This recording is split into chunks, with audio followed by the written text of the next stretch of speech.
Good thing I worked out today. This is possibly another take off your shirt day. Right? Or is it just me? No. Huh? No, it's not just you. Good thing. Or bad thing I worked out, one or the other. So, we're obviously excited for the game's getting closer. We still have 4 quality practices ahead. Our team has done very well for over the last month. We've avoided distractions, and I think they're starting to create a little bit of an identity for themselves this year. And I still like our speed on defense. I like our attitude. We're still getting steady play in the offensive line. Both quarterbacks have continued to improve and play well. We've got a number of receivers that can run around and catch the ball, and tailbacks, we're still developing a young back behind Jeremy. I'm comfortable with our kicking game. So really anything that I would say now would just be what I've already said over the last 3 weeks. There hadn't been any change in the way I feel about our team and where we're at this point. We need to continue to practice well over the next 4 or 5 days, and we'll find out where we're at a week from this Saturday. About Jeremy that makes you confident he's going to be the guy that runs this football team? Well, one is because he's the next guy, and 2, he's played well and scored and made some good runs against really good quality opponents in our league over the last couple of years. What do you remember from the 1999 Mississippi State game? I wasn't here. I don't remember any of it. Who won? Mississippi State. That's not good. Mike, do you have a concern? Is there something that's just on your mind every day that you're concerned about as you approach this opener? Talking about politics or football? Football. Oh, just first game. You always have players that go out and haven't played, don't have any experience, and how they'll react in the first game. What about politics? I don't have enough time, Barry. Getting players' attention this year, not a problem. Last year, when you're playing Savannah State and trying to convince the guys that they need to take it seriously, did you feel like they were listening to what you're saying, or they kind of knew what they were into, as contrasted to this year? I think the players know what they're into by watching tape, and last year we never tried to convince them anything other than what was up, and that we needed to try to perform at our highest level, not concern ourselves with who we were playing. And this year we have the advantage of playing a good football team, and they can watch the tape and make those decisions on their own.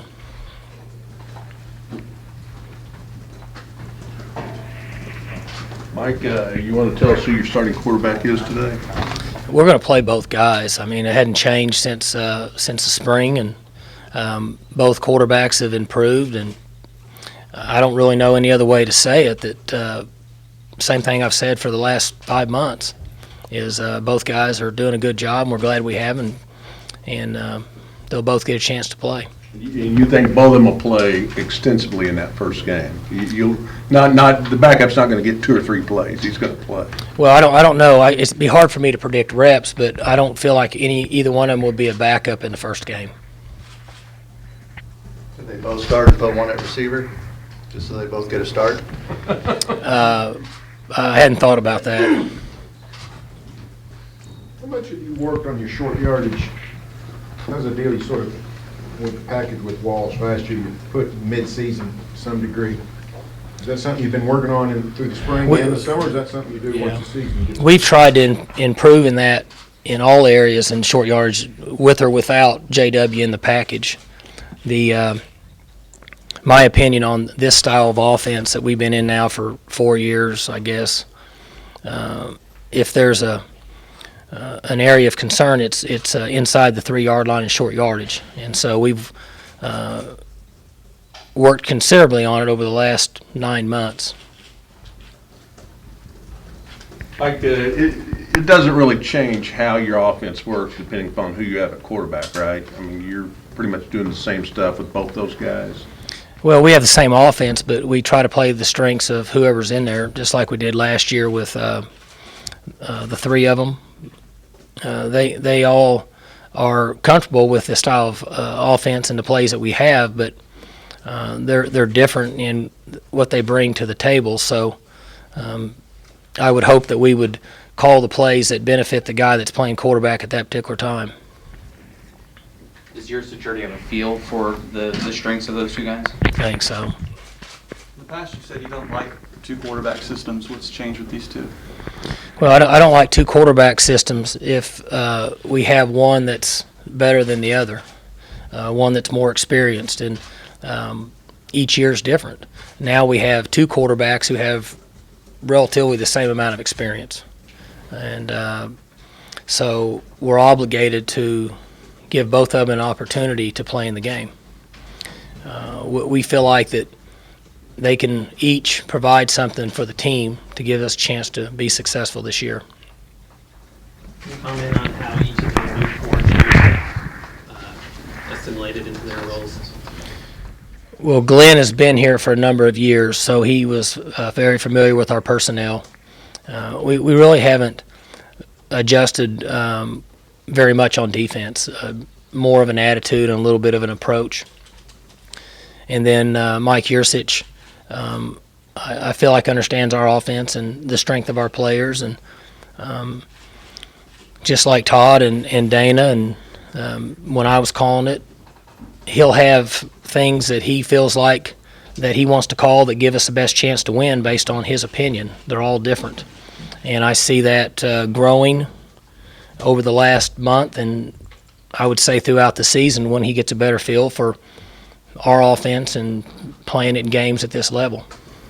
Mike, can you talk about Nathan Peterson being on your staff now and how that kind of came about? Nathan came to me after he returned home, and I think he got into private business a little while and said that he wasn't happy and he wanted to be around football. And Nathan has always been an overachiever. He's a lifelong cowboy, and he's a Marine, which I have a lot of respect for. And so I said, if you want to do it, you need to go down and have a conversation with Glenn Spencer. And if you still feel like that you want to put the time in, and you can contribute and help us. And from that point on, he's been really good. Which true freshman do you anticipate playing in that first game? We're not sure yet. We have some that will travel, and just based on if there was an injury situation that we'd have to play them. But right now, we're not really sure if we're going to play any or not. What do you expect from Barnett this year? He should be a good player in this league. He was a good player for us last year, and now he's gained that year of experience. He's been one of the more mature players that we've had come into Oklahoma State as a 2-year performer, and his attitude's been good. His health's been good. So I think he should have a good year. Mark, are you settled on your kicking game and who's going to do what? Yes. Yeah, well, Kip's going to punt for us. Calvin had several penalties a year ago. Do you see him maturing past that kind of thing going on? Once we got through the Arizona game, he was much better in that area. And, I joked with him that he has to learn to adapt to this level and playing against these type of players in this league at this level. in the officiating, and he accepted that, and I think he has better control of his actions. How different is the approach going into a road game at a neutral site as opposed to a true road game? It's a road game for us. There's a big advantage in playing in this stadium. We're not playing here, so it's basically a road game. Mike, has this preseason been similar to the year that you played Georgia in the fact that you're facing a team you expect to be physical, and has it resulted in you guys maybe being more physical? Yes. What does that consist of? When you say you're more physical in August, what does that actually Now mean? we have to put more time in, and we have to have more drill work and competition where there's guys that are hitting each other than what we would if we weren't playing an opponent of that type until the middle of September. And so it's almost like being in a Little League baseball tournament and you have to throw your ace in the first game instead of saving him till you get to the winner's bracket finals. No, we got to throw him in the first game. Is the downside potential injury, or, and if you come out okay, then it's all the same, or do you worry about wear and tear? What's the downside? Every one of those areas. I don't know that anybody ever can say one way or the other. I think everybody has an opinion. We have an opinion. It's a pretty hot topic right now. I know that our season has been extended. I think the end of our season is December 6th. Is that correct? So we've now almost asked college players to carry an NFL-type schedule on their bodies. And if we were playing a different type game for the first couple games, we wouldn't pick up the pace until the middle of September to try to do the best we can to take care of and protect our athletes and give them the best chance for success late in the year. Does this give you a better look at what kind of team you are earlier? I would say yes. In what ways? Well, I don't know what you're asking me. You asked me if it was. I don't know what you're asking me. The topic that you're on right now, if you're playing a Mississippi State, does it give you a better gauge on who your team is, what talent you have, what questions you may have on defense or kicker or quarterback or whatever, or offensive coordinator, defensive coordinator? Yeah. Answer those questions better having played somebody like Mississippi State? Oh, no doubt, yeah. With a long schedule, August 31, December 6th, you've got, I can't remember if it's 2 or 3 open dates, but you like open dates in the middle of the season? Is that good recovery time, or some coaches just I would prefer to have one open date. If you go back and do the study and the history on our team in practice and in games, our injuries have been considerably higher in open dates than they have been on routine weeks. injuries in practice, you mean? And in games. You mean after an open day? You mean injury, a game after an open day? Or the week or two prior to. Wonder what that is. Routine. Really? Breaks our routine. Mike, you get 3 open dates, I think, is what it is. It makes you have a 12 games over 15 weeks, which is Correct. almost an NFL schedule. I mean, is that really kind of a wear and tear by the time you get to, I don't even think you play Thanksgiving weekend. We don't. We get to sit for 2 weeks and play in December 6th. Is that how hard is that to try to figure out how you want to do, because I don't know if you've ever had 3 open dates around here.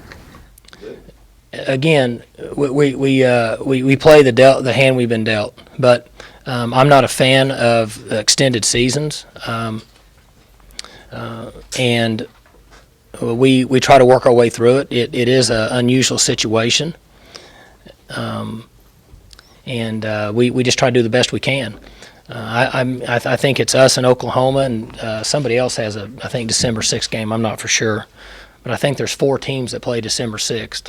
I could be wrong. Maybe it's just us in Oklahoma. Taylor, Texas. Yeah, so there's 4 teams that play December 6th. I'm sure that Coach Brown or Coach Bryles or Bob may have an opinion on it, but that's just my opinion. When you look at a guy who's got always turned like Jeremy, got that positive attitude, does he hold a special place in your respect? Yeah, he's been a starter for us for 3 years, basically. He and Joe Randall, and even when Kendall was here, we were working Jeremy in some. He wasn't getting as many reps, but his practice time has been the same, and then especially over the last 2 years with Joe, those guys got a considerable amount of reps. And so I don't really see that Jeremy's approach is any different. Where I'm most proud of him is after his first year here, he almost went home. And then he decided that he wanted to stay, and I think that's really benefited him in life as a person. Forget football. He's going to graduate from college and been a part of a team, and I think he learned to persevere in times that he may have felt like he couldn't.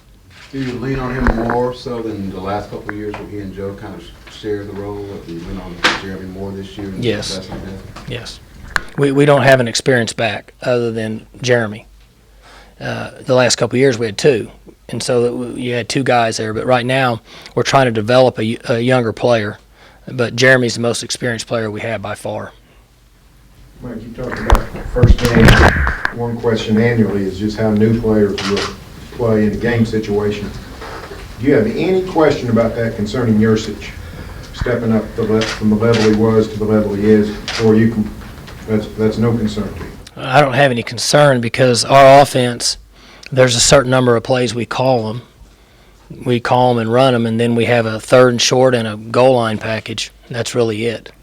And if Mike Leach wasn't a good friend of mine, I wouldn't say it. But you've seen his call list, and ours is a little bit bigger than that. But for the most part, it's the same concept. It just looks a little different in the way that we approach it. How has Tracy changed since his injury last season? What change have you seen in this camp? You would have to ask Tracy, but from the outside looking in, I think that he now appreciates the opportunity to play college football. And we all take for granted things that we have until we lose them.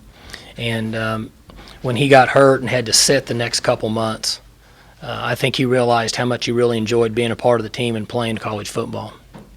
Has it changed how he's led the team at all that you've noticed? He's really the same. Our football team is, we have 130 guys on our team and 85 guys on scholarship, and really like 47 guys that have played at this level and have contributed somewhat. And we don't really have any issues on our team. They're good kids. They understand. They fall in line. They appreciate what they have, and so they're the same pretty much all the time now. What kind of camp has Justin Gilbert had for you? He had a good camp. And this will be an interesting year for him. He did not play very well last year. He'll be the first to admit that. And he had a good off season, and he's had a good camp. And so I think that he'll play well and make some plays. What's the biggest change? Why would he be better this year compared to last year? I think last year there were people outside our program that told him if he protected himself, he'd be a first-round pick, and he believed it. I think he figured out that didn't work very well. Protect himself, don't get injured? I think it's just people outside of college football that don't have the best interest of the young men, and they tell them one thing and they don't really have a clue what they're talking about. That's just my opinion. I don't know any of that to be true. I've seen it years and years and years. I didn't have any other explanation for not playing very well. But Justin's a smart kid, and I think he understands that and is excited about playing this year and helping our team and maybe continuing to play in years to come. It's been your smoothest game on and off the field. I mean, there's been no news really, which is a good thing, I guess. And earlier I said that I think our players have handled the most critical part of a football team in college football is avoiding distractions. And that's what we all worry about from when spring ball is completed in April until we get to kick it off this week. And, it's never over. I mean, they're 18, 19, 20, 21, and 22. You think back to yourself at that age and you scratch your head a little bit. So as long as they can take care of themselves, I'm pleased with their approach. And we need to practice well the next few days, and then they need to go play hard. and I'm confident they'll do that. But there's a commitment to be made in avoiding distractions at their level, and up to this point, that's been pretty smooth. Last season, you kind of surprised everyone by saying that you expected Joseph Randall to be the leading receiver. Is there a guy this year that you kind of see fitting that role of, this is going to be his year? I mean, is there anyone that sticks out in your mind after camp and a couple practices? We have a number of guys that are experienced in returning, and then we have some really good young prospects that we'll just wait and see how they flourish as the season progresses. It'd be really hard for me to say who could get a number of catches this year. Charlie said that Josh Stewart and David Glidden would be Neil's punt return guys, and they both look a lot better. So true. That's awesome. Is he coaching now? That's what he said. Oh. I know Josh is, and Glidden's been back there, and Rashad Samples, and those guys have seemed to done well catching the ball. Who's returning kicks with Gilbert? Des Rowland, he did it with him last year. Is there anybody on the squad that really hasn't played much or we don't know anything about this? In your mind, you know he's a good football player and going to make an impact and going to surprise us on the outside, but you're pretty sure he's going to be a player this year. I think that there's some wideouts that could fit that category.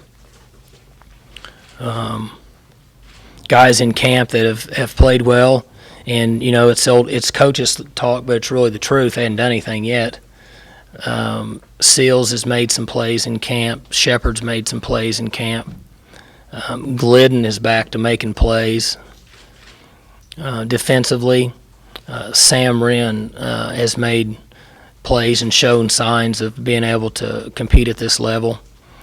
Jimmy Bean has started to show up some. Tyler Patman has made plays in camp, which means that they've been good up to this point, but I'm sure Mississippi State could care less. But they've taken care of their side, and they put themselves in position to have a chance to make some plays. When fans hear Mississippi State, what do you think? Mississippi State, SEC speed, big conference power. When you turn on the tape, what do you see? Well, I think there's a lot of truth to that. You have a team that is big in the interior on both sides of the ball. They got a quarterback that's going to be in NFL camp. They got a running back that can play. Their linebackers are fast and big. They look like SEC players.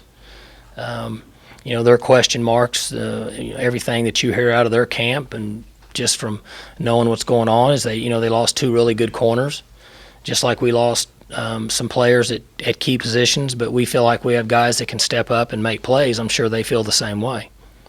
So what you get from a team or from Mississippi State is exactly what you said. You're getting a lot of mass up front.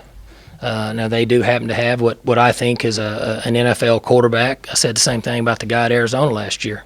I think this guy's an NFL quarterback. So you have to be ready to play. Anytime that you're at this level and you compete against a team that has a potential NFL quarterback, it's always a challenge. That being said, that's a good test for your defense right off the bat that people are talking about. No question. It's a good test for us right off the bat. Good? All right.